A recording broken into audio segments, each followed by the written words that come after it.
A ver, ¿qué es exactamente esa voz que tenemos dentro de la cabeza? Ese yo que siente, que piensa.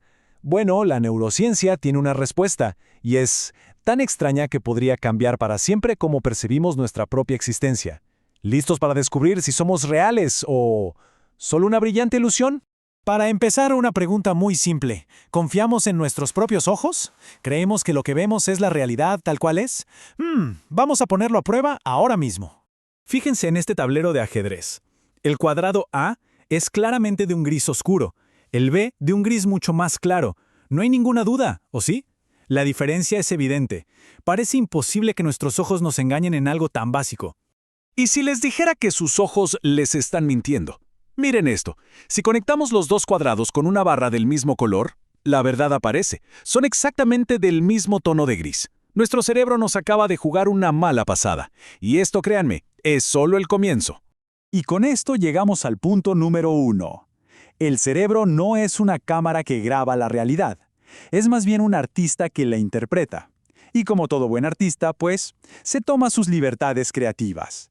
Miren, una cámara solo captura luz y píxeles. Nada más. Nuestro cerebro, en cambio, hace algo mucho más complejo. Interpreta el contexto. Vio la sombra que proyectaba el cilindro y automáticamente asumió que el cuadrado B tenía que ser más claro de lo que en realidad era. Así que para ayudarnos, lo corrigió en nuestra percepción.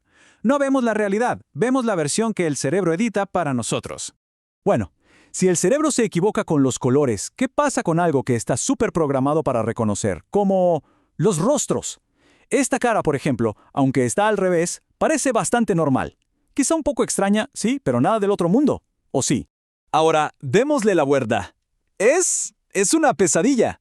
Los ojos y la boca siempre estuvieron al revés, pero nuestro cerebro tiene un software tan específico para leer caras en posición vertical que cuando la vio girada, simplemente ignoró todas las señales de alerta. A esto, por cierto, se le conoce como el efecto Thatcher, otro fallo garrafal en nuestra percepción. Y aquí viene la pregunta clave. Si nuestro cerebro edita colores a su antojo y se confunde con algo tan básico como un rostro, ¿en qué más nos podría estar engañando? Si no podemos fiarnos de lo que vemos, ¿podemos fiarnos de lo que sentimos? ¿Qué pasa con esa sensación tan íntima que llamamos yo? Ok, si el cerebro no es un espejo de la realidad, entonces, ¿qué es? Una buena forma de pensarlo es como un director de cine. Y todo lo que experimentamos, cada segundo de nuestra vida, es su película. El famoso neurocientífico Antonio Damasio lo explica así. La mente es, en esencia, un flujo constante de representaciones. Y no hablamos solo de imágenes visuales, ¿eh? Hablamos también de sonidos, olores, el tacto. Es como un collage sensorial que el cerebro va construyendo momento a momento. Quizás la mejor analogía sea la de un cartógrafo. Nuestro cerebro está todo el tiempo dibujando dos tipos de mapas. Uno del mundo exterior, la calle, la gente, los objetos, y otro que es igual de importante, de nuestro mundo interior. Los latidos del corazón, la respiración, si tenemos hambre. Y cuando el cerebro junta todos esos mapas, ¿qué es lo que obtiene? Pues eso, una película, una simulación completa, súper detallada de la realidad, que se reproduce sin parar en nuestra conciencia. Pero acá viene la parte complicada. Si todo lo que experimentamos es una película, ¿quién es el protagonista? O sea, ¿quién es el dueño de toda esta experiencia? El cerebro tiene un montón de información, lo que pasa afuera, lo que pasa adentro, pero para que todo eso sirva de algo, necesita un punto de referencia, un centro. Necesita a un alguien a quien le estén pasando todas estas cosas. Y aquí está la genialidad absoluta del cerebro. Como no hay un dueño que venga de fábrica, pues simplemente lo crea. Paso 1, mapea el cuerpo. Paso 2, mapea el mundo. Y el paso clave, el 3, genera la sensación de un propietario para esas experiencias. Ese propietario, ese personaje inventado, somos nosotros, es el yo. Y esto de verdad lo cambia todo. El yo no es un fantasma en la máquina, no es algo etéreo. Su origen es mucho más visceral, está anclado en nuestra propia carne y hueso. La frase de Damasio es demoledora, pero clarísima. Sin la capacidad de sentir nuestro propio organismo, la conciencia simplemente no existiría. El yo nace de la interocepción, de esa percepción constante de nuestro estado interno. Entonces, el yo no es una cosa, es un proceso. Es esa sensación continua de ser el habitante de este cuerpo. Es el ancla que nos mantiene en el centro de nuestra propia película y nos da un sentido de continuidad, día tras día. Y para darnos una idea del increíble esfuerzo que le toma al cerebro construir esta realidad, tenemos que derribar uno de los mitos más famosos de la ciencia. Ese mito de que solo usamos el 10% del cerebro es pura basura.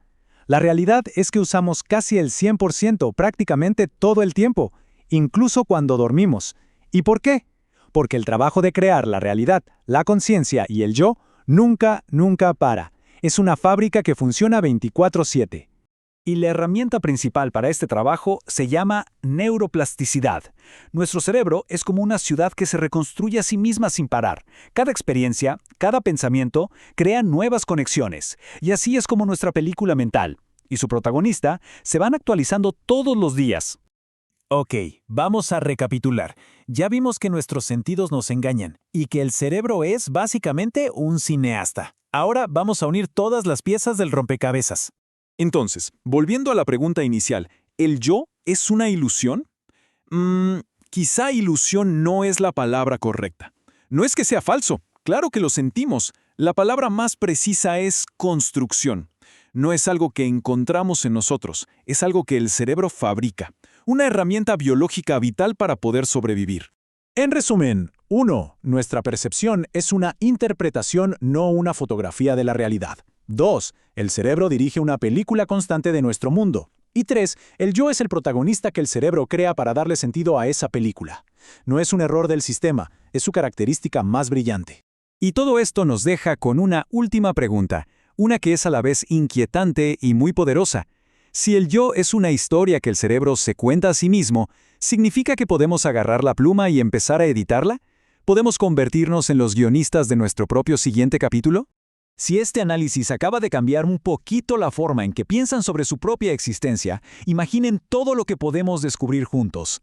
Suscríbanse para seguir desarmando la realidad y para entender las ideas que definen nuestro mundo, de la forma más clara y directa.